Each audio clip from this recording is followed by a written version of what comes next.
People with weird obscure jobs. What is your job and how did you get the job? I work in QC, quality control, for media. In one company they occasionally paid me to watch P to make sure it was in sync and in good quality for video on demand distribution. In another company I spent years watching movies before release in secure theater-like rooms to make sure the files are ready for distribution, subtitles and audio in sync, no picture corruptions, stuff like that. I always got to watch the biggest movies of the year in a giant screen weeks before they were released, sometimes months. I got the job by going to film school. I was a puppeteer for many years and I actually got that job from an ad in the classifieds. It cracks me up that there is a scene in Being John Malkovich where he tries to find puppeteer in the classifieds and fails. I can't believe it. I remember that movie because at the time I was trying to become a cartoonist or animator and there was no way I was finding anything like that in the classifieds. You actually succeeded. I work in a clinical lab where I get to play with baby sweat for a bit of my day. We are testing for chloride level. Increased chloride in sweat is one of the diagnostic markers for cystic fibrosis. I am a clinical laboratory scientist. Not all clinical labs perform this test, but I am lucky enough to work at a lab where we do a couple interesting low volume tests. I have CF fun fact. With the modulators coming out I had my sweat ray tested recently to see if they have an effect on our salt levels. It was quite interesting to see the process. I was diagnosed at 6 months so I obviously don't remember the test from back in the day. I spent a year on a team reclassifying the Duke University library system from Dewey Decimal to Library of Congress. Had to learn like 4 different alphabets just to label them properly. I can explain a couple of things. 1. Duke University has one of the largest research libraries in the world with millions of books. In addition to the main library, we went through engineering, biology, art and divinity. There was also another main library on East Campus. The whole operation took about 2 years I think. I was there from December 2006 to February 2008 when the project ended. 2. The Dewey Decimal System works perfectly well for small American libraries that cater to an English-speaking, Judeo-Christian populace. The Library of Congress system is more egalitarian and perhaps more importantly, has unassigned sections for disciplines that have not yet been discovered. Large university libraries and other world-class collections are better served by the lock system.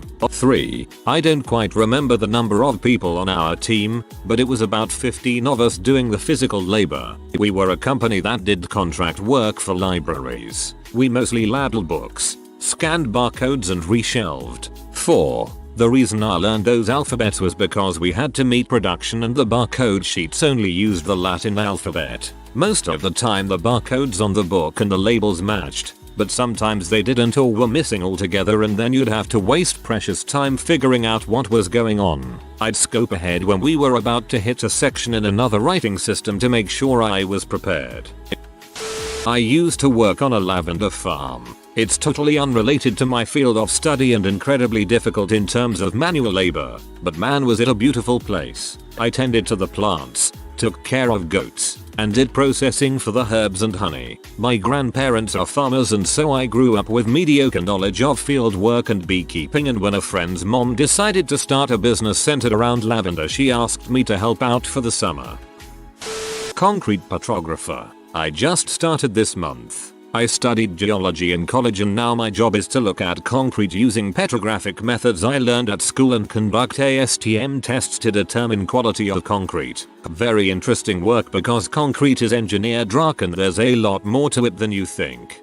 Misread this as concrete photographer. Yours is much more interesting.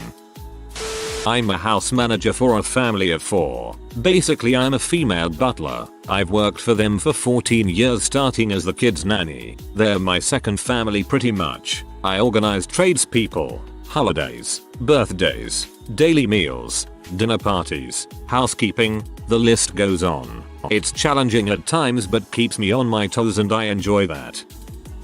My dad told me of this one time he went to my mom's work Christmas party. She was a banker. As the bankers talked shop and tried to sound impressive, the spouses grew bored and talked among themselves. The guy who drew the biggest crowd was this man who worked at a toilet factory and he did quality control. His job was to flush toilet paper and simulated put down the toilet. The people at the party, especially the men, were riveted by his descriptions and peppered him with questions while all these upper management bankers looked on with irritation. So not job, but company industry. I was their first marketing person. I worked at a company that specialized in phased array ultrasonic non-destructive testing. The technicians made a crap ton of money and got to work in crazy places like nuclear power plants in Canada and offshore oil rigs in Norway. They even worked on some of the NASA launching pads. I do thermography and we hardly make any money. Official court stenographer. I type everything everyone says in court. I was told about it in high school and thought it sounded cool, so I went for it. Took 1/2 years in college, but I'm nationally certified to type 260 WPM and regularly push above 300 WPM in court. I cleaned grills for super rich people in Palm Beach. Even got to clean Michael Jordan's at one point. And it was recommended to me from a friend who was in sobriety with me after I got clean. Past job. I worked at a whorehouse. I was the receptionist. Guys would come and did buzz them in after confirmation of their appointment from the intercom. They would enter, check it, get then a water or pop, take payment. Then they'd call the girl from the intercom and they would lead him to the room. It is technically an adult massage parlor. I applied off Craigslist. Went for the interview. Only real rule was receptionist cannot become escorts and escorts cannot after chose to be reception. Read this as warehouse and was genuinely intrigued that the warehouse workers would need to buzz in and have their attendance confirmed. Water quality testing. I go around and collect samples for various testing to ensure the water meets the state standards. I got lucky and met someone who was volunteering at my previous job and she told me to apply. Was not the direction I saw my career going, but it was definitely worth it. I work as an air traffic controller. Not weird, but not many of us around. I pretty much fell into it after passing an aptitude and it's just been swell since. Albeit, the classic phrase from strangers, isn't that the job with the most suicides? It might be, but I don't know anyone. It's actually super chill and rewarding when you get it right. We always try get it right, but when you get it super right you're dead pleased. Thanks for what you guys do. I'm a private pilot and have been in some pretty busy airspace and I am always amazed in how you guys can track so many planes at once, including me puttering around in a C-172. I don't know if this is obscure, but my boyfriend is a high-rise window cleaner. There are only 4 in our city. He loves his job. Sometimes when he is working, I will go to the city to the building he is cleaning and look up at him on the street. So cute. Only 4 high-rise window cleaners. We live in a small Canadian city. Also fun fact, one day I was in the city and he was on his lunch break. So he took me on the roof of the tallest building and flicked me doggy style looking over the city. That's sweet. I hope sometimes you can notice each other and wave. I'm a potter. Not sure if that fits the bill for weird. I used to be the manager for a museum art school and began taking classes there years ago. Eventually transitioned into being a full-time potter and pottery teacher. You're a potter, Harry. Not terribly weird, but definitely unique. I own a handmade business and I make cool things out of felted sheep's wool. It started so I could have extra cash to pay off my nursing school loans. Then I quit my nursing job. Now I am a top 1% seller on Etsy and get to sit around and craft fun and colorful items that I ship all around the world. In the summer I garden clean the toilet units, not the toilets, for festivals. I got the job trying to find a cheap way to go to the big festivals and this organization was looking for volunteers. So all I have to do is stand in front of the units, make sure the ground stays clean. Everyone had toilet paper and clear a block of units so the cleaning team can do their job. Another part of the job is making sure no one dies or passes out in such an unit. You can't imagine how many drunk, often naked, people we need to get out of these units and escort them to the first aid.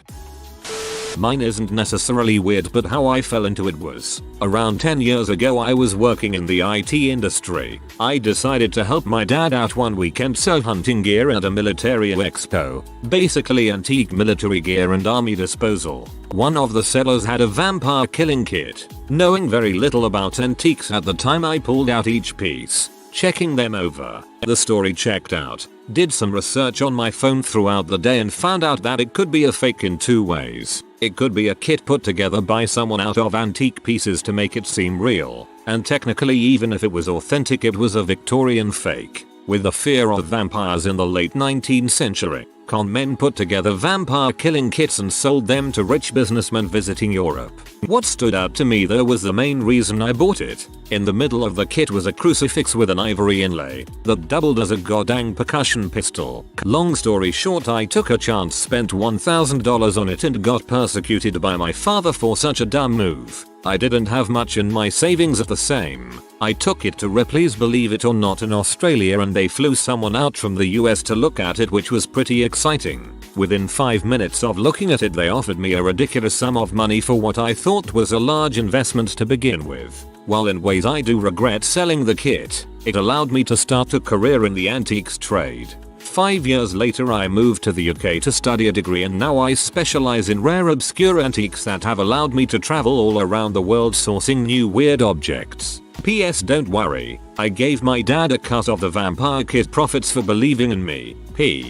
Whoa, holy crap, that's wild. I mix fire retardant for fighting wildfires. A lot of people know that airplanes drop retardant on fires but don't think about the millions of dollars of infrastructure that is behind that operation. Everyone who works at my base started by working at the local ski resort. It's a good way to earn enough money in the summer to coast all winter, so we keep the jobs among fellow ski bums. I design water parks. I went to college for graphic design and advertising. In my last year I had to do an internship, so I took one at an aquatic engineering firm to help organize photos. 10 years later I am a project manager and create resort deck and water park programs. I used to cut pictures of wee-wees and hohis off packaging of adult toys. All day every day. I got the job by being able to pass a drug test. The interview. Boss, can you pass a drug test? Me. Yes. Boss, you sure? Because if you don't pass I won't hire you. Me. I understand. Boss, if I pay for your pee test and you fail I'll be mad. Me. I haven't smoked in like 3 months, don't worry.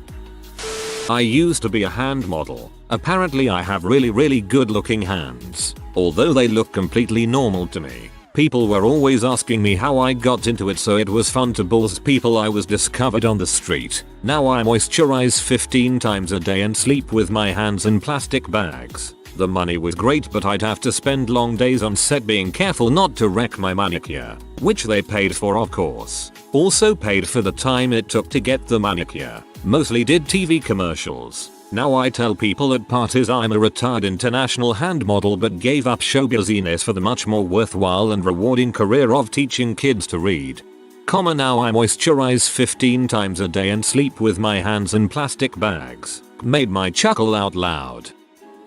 I'm a chyron operator. I trigger motion graphics on Live TV. I was an art student and also was in stage crew in high school. These things got me jobs backstage in theater, which got me a job in TV doing normal stuff like cameraman and stuff like that. Since I was an art major I asked if I could do graphics and they let me on the weekends. And my specialty eventually turned to the chyron, which ingests the graphics that artists make and plays them back through the switcher that controls the news broadcast. It's not technically an art position, but at my job specifically I could make the graphics in After Effects and Photoshop during the day, if I have a computer free, and in the afternoon I play the chyron. Usually you are one or the other, because chyron operators don't need art skills. It's just another tech job like audio operator or camera operator or stage manager or whatever. These kinds of jobs are getting rarer because they are being automated. But since I'm also an artist I get to keep my job, because if someone leaves I can take their job. I have been an online community manager for over 20 years. I started in video games and moved into technology companies. I've worked on everything from Star Wars to telecommunications networking equipment and software that help companies move data fast. It started as a hobby. I was a web developer, so very fluent with the web. Started a fan site and grew up at large. Moved on to volunteer for another game company who eventually hired me full time. TLDR. Turned a hobby into a career. I'll answer for a friend of mine. Former college roommate. He works for a company which makes coin and paper money sorting and counting machines. They pay him to stay home and be on call. He's a happy guy. I don't know how he got the job, but he's extremely mechanically inclined and pretty inventive. Though calculus tripped him up and he failed college, when he was in high school, he mounted a model rocket like a hood ornament on his car, controlled by a button on the dash. Push the button and it fires the rocket. Gets cut off in traffic. You've just messed with the wrong techie, buddy. Fires guided missile hood ornament. I'm an assistant curator in numismatics. Basically I manage our museum's collection of ancient coins. It's a small museum, which explains why I even have this job as I'm not a professional numismatist, but we have a pretty sizable collection of mostly Roman coins. But we also have Greek, Hellenistic, Byzantine, medieval European, Chinese, Islamic, and Crusader Kingdom coins. I catalog coins, appraise them, do any research that is required and help incorporate coins into our exhibits. I also do educational outreach, so I hold workshops for our volunteers and the public. I work with professors in the history and archaeology departments of the university we're attached to in order to help them incorporate numismatics into their curricula. Forgot to add how I got this job. Basically I came to university and decided to volunteer with the museum because I like history. I did tech support for the first year and then the director asked me if I would like to train in numismatics. I said sure. 5 years later here I am managing the collection. Full-time in the summer and part-time during the academic year. That's so cool. I have a tiny little denarius on my mantelpiece. It's constantly a source of inspiration knowing my coin has been held by countless soldiers and farmers and bakers. Cameraman for Live PD. Went to film school to make movies, then slowly worked through Ice Road Truckers, Axemen, Boston's Finest, and Night Watch. Found out I have a perfect blend of art and athleticism that can be hard to find. Athleticism. No crap. I have seen a couple of those videos and man, you guys run pretty darn fast. My job is to find old, sometimes obscure and sometimes BC titles of abandoned video games, then buy the rights and revive the IP, now venturing into cartoons, comic books and toy lines. I have a lead for you. PM if interested. Not weird but pretty rare. I'm a professional winemaker. How I got it? I have a university degree in winemaking, viticulture and enology from University of California, Davis. Worked many harvests. Now I run my own winery. It's my dream job and I made it happen. I work as a handyman at a hotel. We do everything from maintenance to build mobile bars in funny shapes. We basically just do what the manager wants us to do. So we get funny projects like installing LED and 24/7 music into old broken jukebox machines. I was just lucky a former person quit, so I could take the position. I make whiskey. Not super weird, but I'd say on the rarer side of jobs. And it took a crap load of time, luck, skill and perseverance to get where I am. I'm the personal housekeeper for a billionaire. I have a bachelor's degree that I earned long before I took this job. I kind of fell into this career and stayed just because I'm making more than most of my friends with equal degrees working in an office setting. So, there you are. I used to do artificial insemination and embryo transfer on cattle. I got it by being drunk at a party. Coolest job I ever had.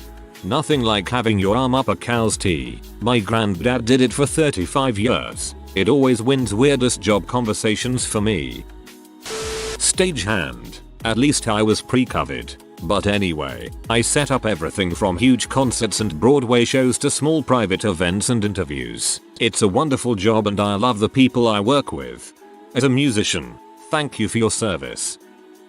I do closed captioning for in real-time phone calls. You've probably been captioned before and didn't know it. Clarification: I caption verbally into a computer program. I don't use sign language, though would love to learn. I analyze satellite imagery for the government, but not quite in the way you may think. Instead of foreign target assessment, I look at US crops. When a farmer has a loss and files an insurance claim that is subsidized by the US government, we need to ensure the claim is legitimate and that tax dollars are not being wasted. We also do damage assessment after catastrophic weather events. We use weather data, multispectral satellite imagery, aerial imagery, production data, site visits and so on. If there is enough evidence, we build a case then hand it off to the Office of the Inspector General and US Attorney's Office. It is different from day to day. I get to learn about a lot of different crops and get out and about, see where our food comes from and meet a lot of good producers. I had a summer job where I transcribed interviews for a professor of mine. The interesting part was that the interviews were with political people involved with 9/11. Andy Card was my longest one. He tends to stutter when storytelling. A friend's sister is a customer service rep for a company that recovers lost stolen medical equipment on airplanes. As for how she got the job, we have no clue, and she majored in museum studies in college. I transport horse embryos, oocytes, and semen. I got the job because my sister is an equine vet who specializes in reproduction. My ex-roommate worked as a security guard at turtle store. Why there was a store that sold turtles exclusively I do not know, and why they needed a daytime security team I will also never understand. He said he mostly sat back and watched an indoor turtle pond all day, and there was only 2 other employees, but they made tons of money selling turtle care supplies and turtles. They went out of business and he lost his job, but it's a heck of a story. I am studying conservation and restoration of patrimony. I have entered to tombs with archaeologists and I am the one who get the bones out, stabilize them and make them presentable for museums. Also, I worked in a church. I had complete access to all the rooms. So there are like hidden halls and basements, and it's usual to find skeletons or ancient things in there. The atmosphere is quite creepy, humid and dark.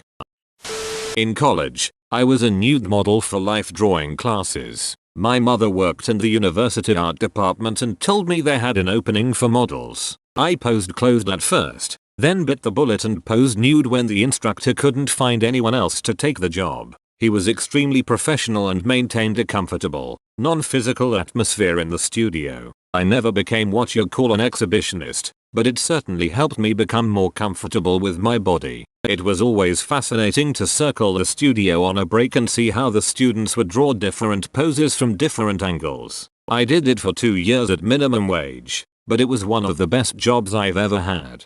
When I was a freshman in college, there were 2 jobs on campus open that I could apply for since I wasn't on work study. Nude model for art department or writing parking tickets. I wrote tickets. There is no reason an 18-year-old should have that much power. If you are new to the channel, you can subscribe. I publish new videos every day. Until then, check another video.